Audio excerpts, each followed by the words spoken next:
Hi everyone, and welcome to this course on mastering .NET and DCOM for professional office automation. In this first lesson, we're going to take a step back and look at the big picture. What exactly is office automation, and why do companies rely on it so heavily? By the end of this lecture, you'll understand the business value, the technical role, and the problem space that office automation solves. So you'll know exactly why the skills in this course are so valuable in the real world. Let's get started. Whenever you walk into a business, small, medium, or enterprise, there is one universal truth. Someone is manually updating Excel or Word documents. Every single day.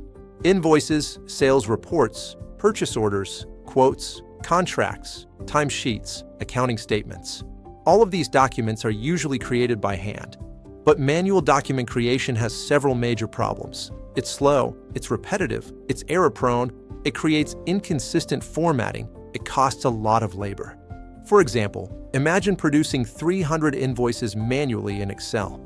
A human clerk might take 1 to 2 weeks to finish that job. With automation, the same task can be done in 10 minutes, with zero copy and paste mistakes. That's the power of office automation. So what exactly is office automation? Office automation is the process of using programming, instead of manual work, to create, modify, export, and distribute documents using Microsoft Office applications such as Excel, Word, and Outlook.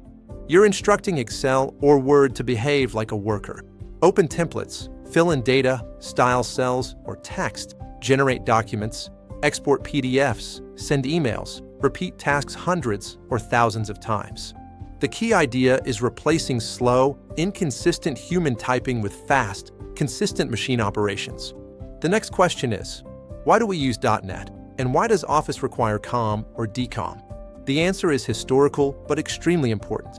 Microsoft Office was originally designed long before modern frameworks existed, and it uses an older, but very powerful, technology called COM, the Component Object Model. Even today, Excel and Word still expose their automation features through COM interfaces, and .NET communicates with these COM objects through something called the Runtime Callable Wrapper, or RCW.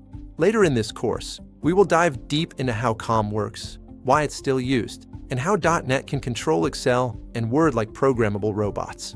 But for now, what you need to understand is, .NET is the easiest and most powerful way to automate Office. COM is the bridge that allows .NET to talk to Office. DCOM is what enables automation to run across processes or even remotely. And mastering these skills lets you build real business applications that save companies thousands of hours per year. This is not toy code. This is enterprise automation engineering.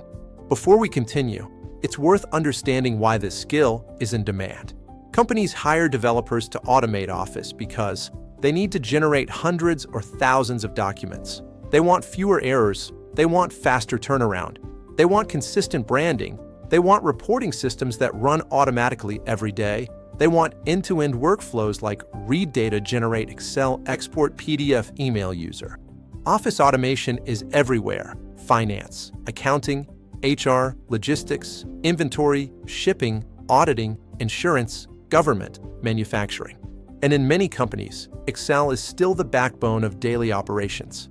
So when you learn how to automate Excel using .NET and DCOM, you become extremely valuable.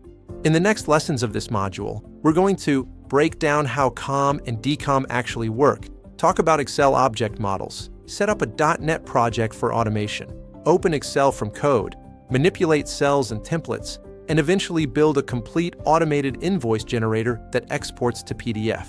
By the end of this course, you will be able to build production-grade automation systems that companies would normally pay tens of thousands of dollars to implement. That concludes our first lecture. In the next lesson, we'll dive into COM, OLE, and DCOM, what they are, why they exist, and how they enable .NET to control Office behind the scenes. I'll see you there.